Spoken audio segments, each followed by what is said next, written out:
In Normandy, there are two cemeteries for the fallen of the Canadian Army of World War II. On D-Day, that army was the assault force at Juno Beach, and later, in July and August, it suffered great losses in breakout operations around Caen and Falaise. Those who fell in the first weeks after the landing are interred at the Benny-sur-Mer burial ground, and those who fell later are buried at a cemetery named Bretteville-sur-Lez.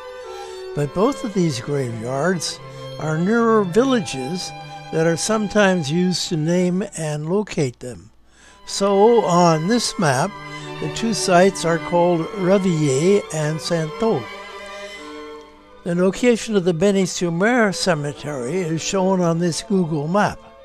The village of Revilliers is about a kilometer west of it, while Benny-sur-Mer is almost 3 kilometers to the southeast. As you see, a large sign in French and English on its bounding wall posts both appellations of this coastal Canadian cemetery. This map shows the layout of the site, and the following slides are views of the entryway,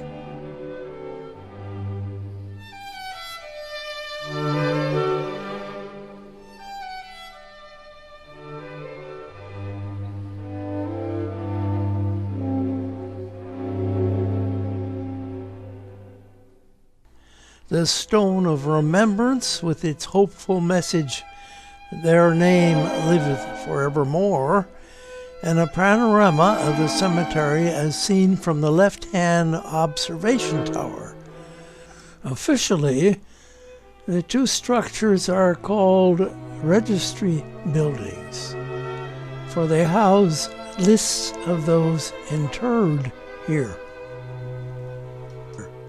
Prominent in these slides is a large rectangle enclosed by a hedge, with its ceremonial entry flanked by ball-topped limestone columns.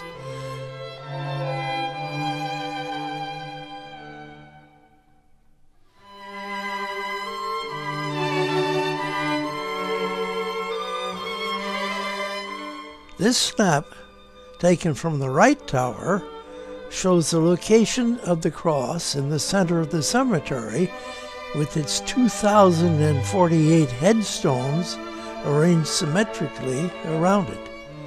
Seen at ground level, the cross is even more prominent, rising high above the serried headstones, each with its own flowering bush, shrubs, and perennials that together cover the tilled ground along each row of stones.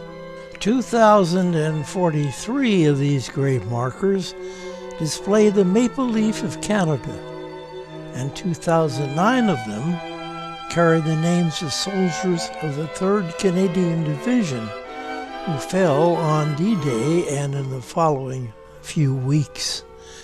19 gravestones bear no name, for the bodies below them were not identified.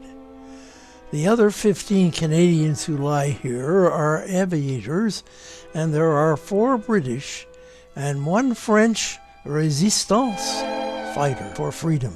Here is his cross among the rows of Canadian markers. 3 Canadian units are honored by memorial plaques.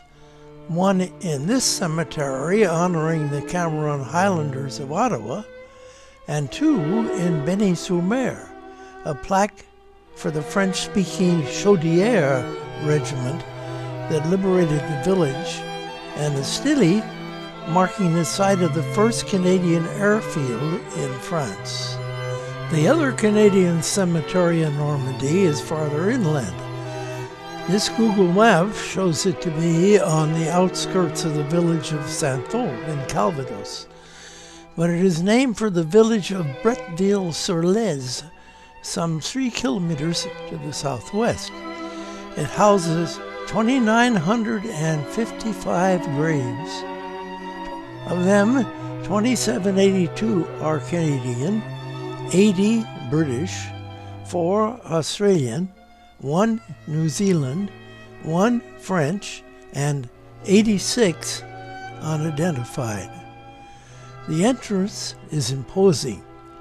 In front of a large cream-colored limestone colonnade with 8 massive Doric columns is a simple gated entranceway flanked on either side by a rather short but thick, weighty brick wall in which a long bench is recessed. The back of these seats display a limestone plaque identifying the cemetery in French and English.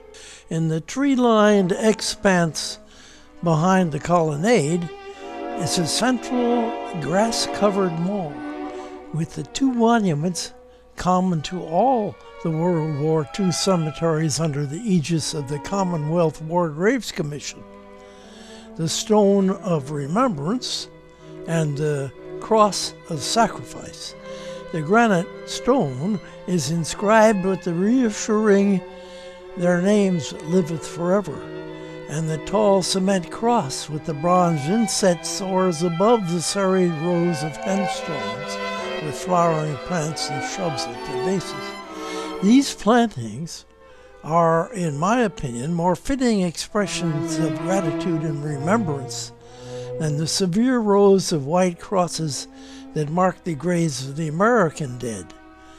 Like all cemeteries of foreign nationals on French soil, the land of this burial ground is ceded permanently to the nation whose dead it houses. The next in this series of slideshows about the World War II cemeteries of Normandy will picture the 16 grave sites of Great Britain. Look for a slideshow about them in a month or two.